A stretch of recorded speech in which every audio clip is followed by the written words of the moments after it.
All right, folks, we're here at Grumman's Chinese Theater in Hollywood at the Hollywood Walk of Fame. We're going to give you a quick tour of the area.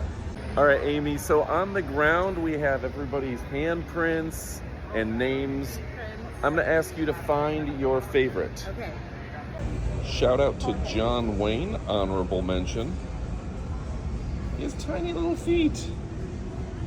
Will Smith checks out. John Travolta, weak. Go. All right, Amy, who did you pick? Okay, so I just wanted to point out that Quentin Tarantino is no longer my hero because my feet are bigger than his. However, Keanu Reeves, check it out. That man, pretty awesome. All right, I'm going to pass on Jay Muse and Kevin Smith and Joe to Stan Lee. Whoa! Very cool. My goodness, is this the entire Avengers?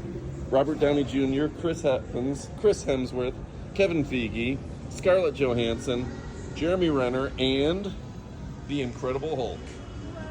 All right, so that was a pretty cool trip and tour. You can see all the celebrities. And of course, there's the theater.